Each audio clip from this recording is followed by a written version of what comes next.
Good morning, everybody, and thank you, Matt, for the introduction. It's really my pleasure to be together with you today, hosting what will prove to be a terrific panel on human trafficking and global supply chains.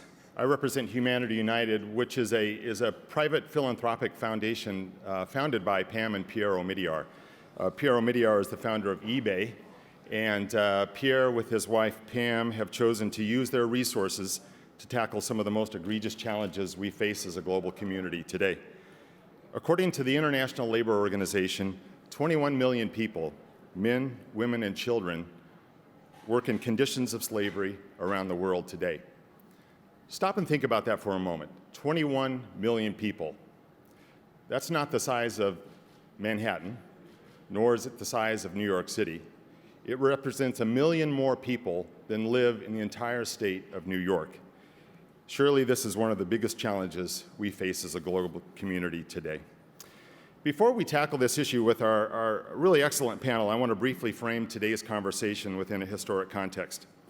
208 years ago, in 1807, a group of political and social reformers, led in part by the British parliamentarian William Wilberforce, dealt the first critical blow to transatlantic slavery.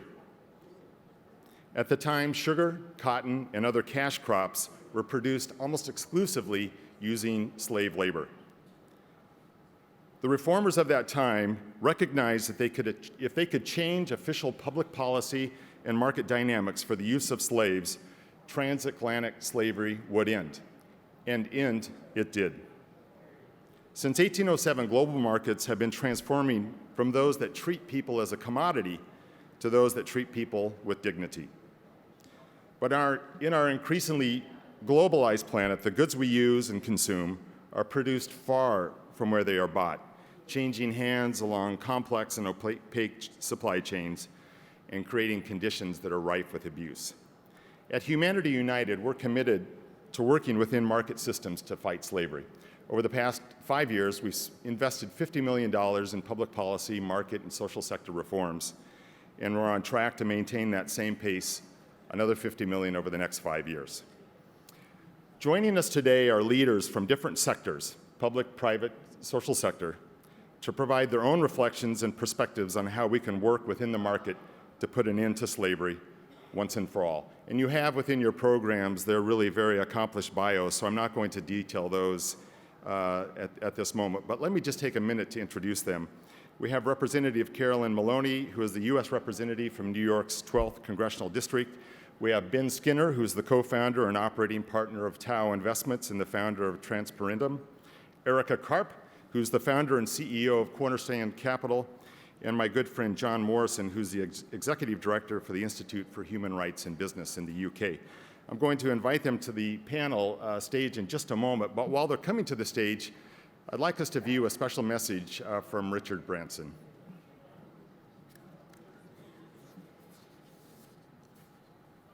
Hello, everybody. I'm Richard Branson.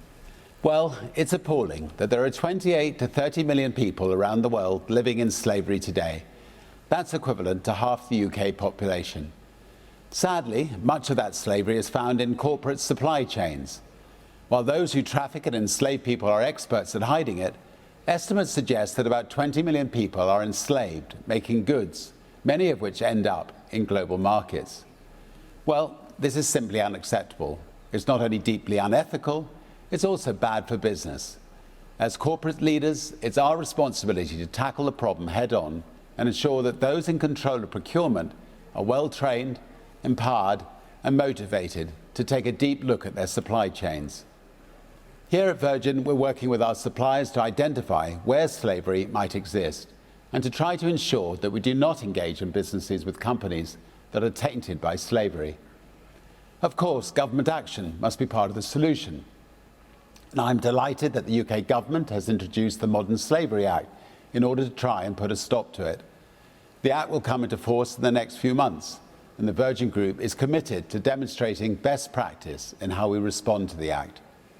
Part of my commitment is my work with the B team to help making companies 100% human.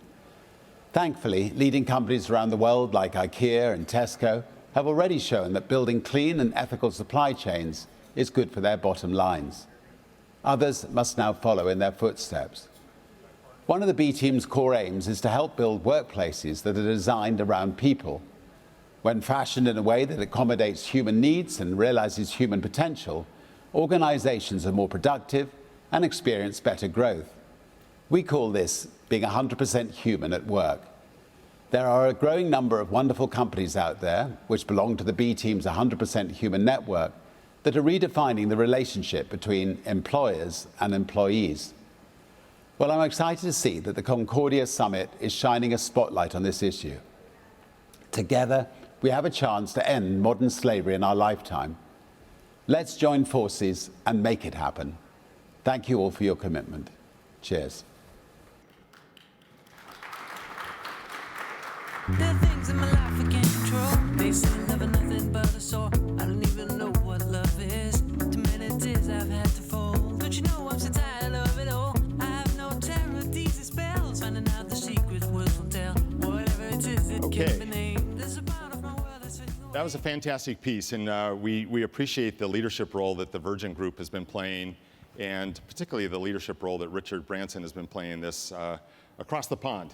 And we have a diverse set of panelists today that, as you can see from your program, really represent the heart and spirit of what Concordia is about. They're just really this cross-cutting representation of leadership. And I want to turn to Ben for you first to get us kicked off.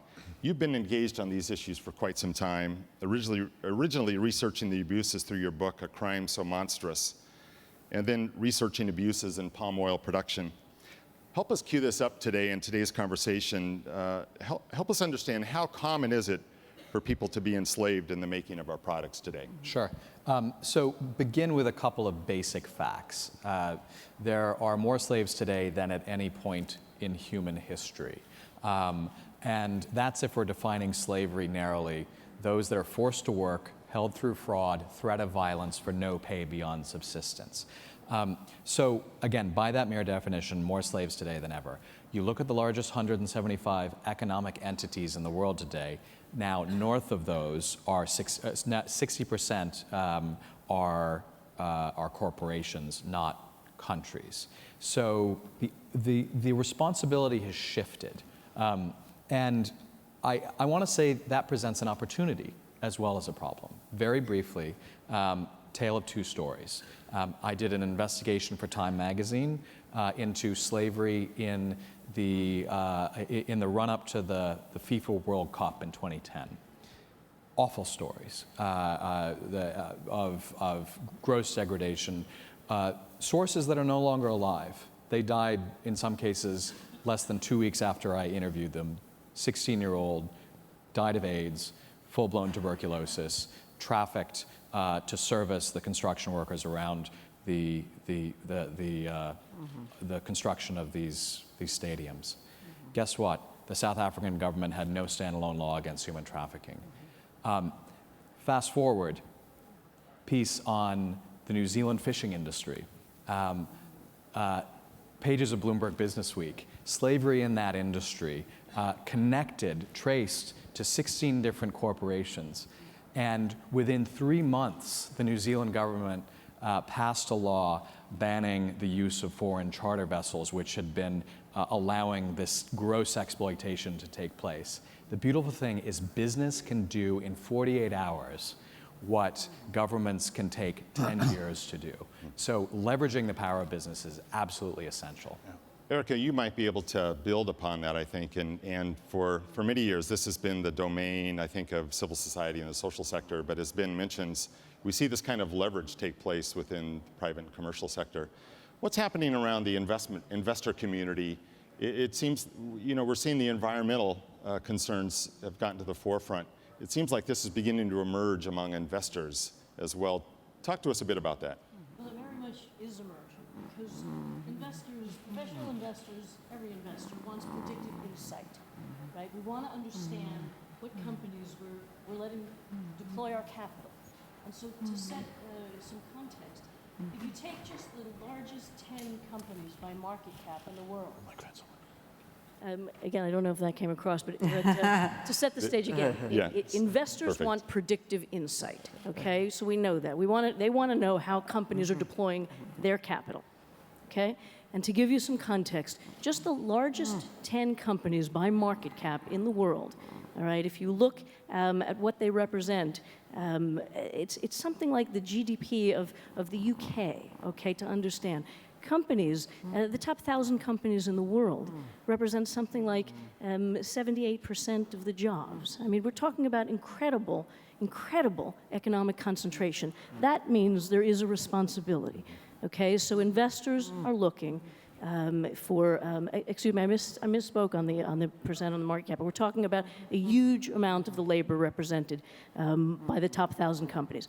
The point is, if investors want to know what their companies are doing, how they're using their capital, they want transparency. They want to understand what's going on in the production and deployment of the capital that makes the profits, right? And the bottom line is, if we don't understand what our companies are doing in their supply chain, if we don't know the supply chain, well, frankly, we can't break the chain of a lack of action around these huge global imperatives, okay? So if it's going to be about dealing with issues of healthcare and climate change and economic inclusion, all right, and bringing up the bottom of the economic pyramid, well, then we have to deploy not millions and not billions of dollars, but trillions. And the trillions sit in the private sector. They sit with the asset managers, they sit with the corporations, and it's going to take the private sector to move. And like you said, corporations can move in hours what it takes governments to move in years.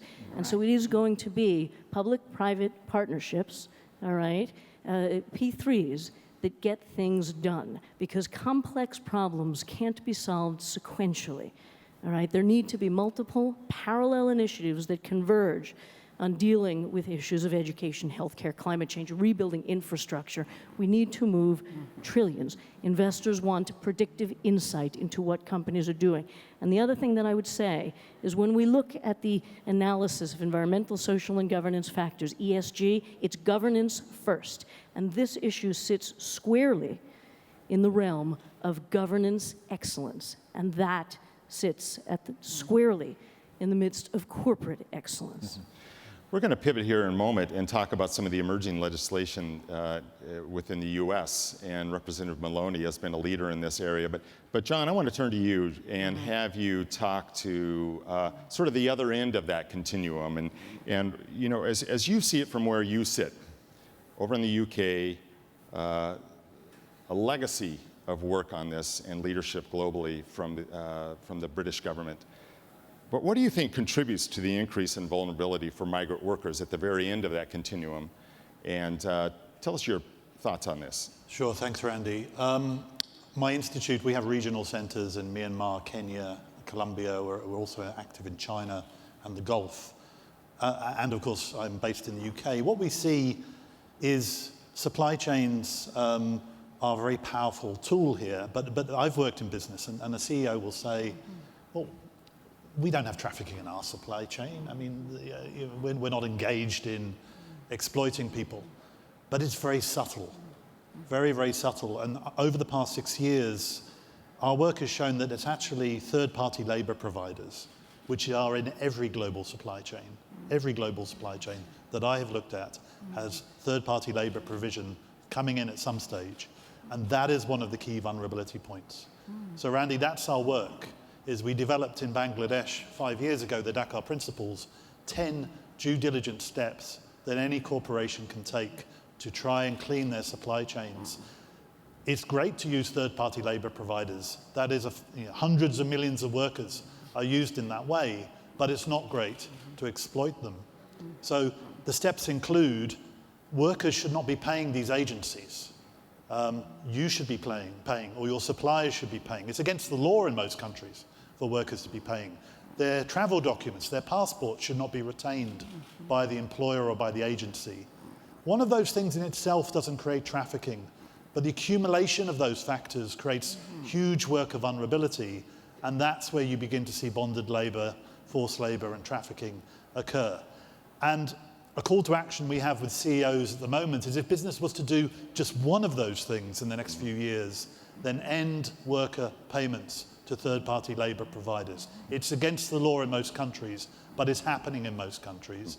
And it is the one issue where corporates have huge leverage, because actually it's an economic issue more than a legal issue now. And But what about Could I just, Come in there. one statistic? It's my understanding that something on the order of 40% of large companies don't have any formal processes in place that say you have to know deep into the supply chain. Right. It's a large majority of companies. And that's why the UK legislation and the legislation that the Congresswoman's working on here is so important. And we're trying to get every government in the world to follow the lead of the UK and the US. Well, that's so important, and I think if you look at KnowTheChain, which is a website that helps to provide better transparency into those supply chains, it's one of the first early efforts to really address this, Erika. And so I think it is opaque, and it's difficult. Congresswoman Maloney, you've been such a outspoken and courageous leader in this area, and you have this federal legislation that's working its way through. And tell us about the legislation at the highest levels and where we are in terms of that working its way through the halls of Congress. Well, first, Randy, I want to thank you and your organization for your leadership. It can literally help us pass legislation. It will literally save lives. And trafficking in persons is a third largest form of criminal activity, over $150 billion. It is preceded only by trafficking in drugs, trafficking in weapons, and trafficking in the human spirit and body. Only in the first two, you can sell a drug once, but you can sell the human body over and over again until they die. I think it is the worst crime, and we have focused a great deal of attention in our government. We need to follow the UK and pass this, and I believe working together, consumers and industry and government can end the 21st century form of slavery, trafficking in persons, by just letting consumers and business know what the policies are. Transparency, and that is what my legislation does. Would have a chart on what are the policies that they have in place, and if they have no policies, then put up, we have no policies. But a consumer can make a decision whether they want to buy their jeans from a company that has no policies, exploits children and workers, or one that has policies in place that protect the workers, protect the working environment, and literally can save lives. So this is an important issue, and one that we can pass, one that can be done, and one that I congratulate England for having gone forward. And certain industries have already come forward on their own and put best practices forward. Over 119 organizations have endorsed my legislation. If your organization gets behind it, we can reconvene at a national hearing in Washington and push for the passage. And I hope that it will follow the other bills that we've been put in place in America, the Trafficking in Persons Report, the SAFE Act, the In-Demand and Sex Trafficking Act, the Victims Protection Act, and many, many other bills. But I truly believe that this one is a very, very important one. I also have a bill that would use the IRS to crack down on the pimps and the abusers of trafficking in persons. As we couldn't catch Al Capone until the tax code, let's go after these people who are abusing these laws. Believe me, they're not paying their taxes. That could be another form of trying to attack this problem. But your forum of putting a light on it and supporting it will strengthen us in our efforts in Congress, and I want to publicly thank you. Well, hopefully we'll join you next year in the passing of this bill. I hope so, too. It's very exciting. Ben, so I don't know if you read Ben's bio, you'll see that he is a co-founder and one of the partners in one of the most unique investment firms that I've come across, and really sees upside around clean supply chains, which is a unique orientation. And I think you see that with this kind of legislation emerging, that really sets the marketplace up around helping to address forced labor. Yeah. And what are those market dynamics that you see from your side and the kind of investment work that you're involved in? Sure. Briefly, Tao is a private equity firm, single industry focused on the apparel industry. The apparel industry is a good example where I think there's a recognition on the part of the brands, the retailers, the sourcing managers, that they may not historically have been interested in transparency, but transparency is interested in them. And so it behooves them to source from bigger, better, faster, cleaner suppliers. And what you see, for example, in Bangladesh, 2 days before Rana Plaza, there were 5,876 export licensed garment manufacturers. Today, there are south of 3,500. That's just 2 years. So there's been this enormous consolidation to the bigger, better, faster, cleaner suppliers, those that are transparent, those that treat their workers well, those that have accountability practices in place and certainly standards in place. And simply put, what Tao is doing is seeking to bet on the winners, seeking to bet on those that are going to be dominating the field of supply at the manufacturing tier. I was talking to somebody just before coming up to the panel, and they were asking, what does the future look like for this work? And I said, you know, you really only have to look over your shoulder, look at your children or your grandchildren to recognize that the demands for more transparent and ethical supply chains are such a prominent value among that population, among my children, how they think about it. And so it's coming, folks. But it's been interesting, Erika, that I think in the ESG, we've seen really progressive movement on the E, and I think solid movement on the G. But the social seems to be one that trips us up, which has always been a quandary for me. And so what's happening there from the investment community, or at least from your advocacy on ESG standards? Well, the S is harder. It's harder because it's more complex, it's more nuanced, and it's more difficult to measure the outcomes. And it is the outcomes that we care about, whether it's a profit and economic outcome for the investment world, or whether it's the human or planetary outcomes on the E world. So it is harder to measure. And what that implies is that there needs to be more process around it. And so it's trickier, no question. That said, there are ways to quantify what we're looking for. And so we look again at issues of process. We look at training. We look at engagement, whether it's internally with employers, with suppliers, with all the stakeholders. We look for optimal engagement. And so of the ESG, the S is definitely the trickiest, but it's also arguably the most critical. Well, maybe governance is, but they all fuse together. And so I think it's a measurement issue that's challenging. So when we talk about impact investing, which some people call sustainable investing or double bottom line or triple bottom line, it is about impact, it is about outcomes. So there needs to be a greater understanding of complexity and nuance. And one thing that I will say is that Aristotle said that the perfect is the enemy of the good. And so if we wait for perfect measurements of outcomes, frankly, it's too damn late. Mm-hmm. And so now is the time to start figuring out how to sift through what the most material aspects by sector are when we look at these ESG factors. And you know, we mentioned apparel, but look at the restaurant industry, the hotel industry, industries that are about human capital. All right, and then we start to think about, okay, what are the standards for behavior and standards for disclosure that we have to look at? Well, I want to build off this, though. Our foundation is based in Silicon Valley, and I'm watching this really interesting trend among developers who are beginning to look at ways in which new tools can emerge within the commercial market, not as a social sector or nonprofit tool, but within commercial markets where they see upside around particular tools that can be used to increase transparency there.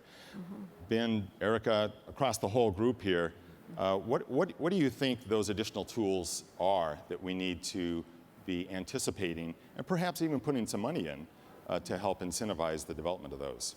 I would just add definitely putting money in, right? Okay. I mean, if you think about tools and you think about infrastructure, I mean, infrastructure is governance, right? So the tools, the enhanced analytics around assessing environmental, social, and governance factors towards profitability are critical. So you definitely need to put more money into these tools. I would say empowering the consumer is a wonderful way to use market values. They drive the markets. Let the consumers know who are abusing, who is practicing slave trade in the 21st century and who is not. And they will drive up the market share of the good actors and those that are following the best practices that protect our people and protect our environment and produce a good product. But you have to know when it's greenwashing and when it's actual corporate excellence, right? That's so true. The nuance and the complexity has to be built in. That's where we sit at the Institute for Human Rights and Business, I guess, is to try and stop that happening. But just to build out of Erika and onto the tools issue, this is one area where there are very concrete social indicators. Mm-hmm. No passport retention, mm-hmm. no worker fees to agencies, etc. Those things are measurable. They're tangible. Then they can feed rankings and ratings that consumers can buy into. And also, we can publicize this. We have another program around mega sporting events. So you mentioned at the beginning, the forthcoming, the FIFA World Cup in Qatar, other events. Let's make sure that there's transparency, but let's also make sure that we bring consumers with us. Transparency in FIFA, that's a... On to passage in a better world. Let's do this. But we also have to take a moment in terms of being pragmatic to try to start from a standpoint of respect, right? So if you try to assume good intentions on the part of the private sector, try to assume good intentions on the part of the financial sector, and look which companies can learn, or which organizations can learn from crisis, because crisis defines us. So Nike becomes one of the most sustainable companies in the world thanks to learning from crisis, as does Apache, as does Novo Nordisk. And now we're going to see what VW and GM can do. And I hope other companies follow their lead. Ben, let me have you come in here and offer up. Very briefly, specifically to your question, mobile platforms.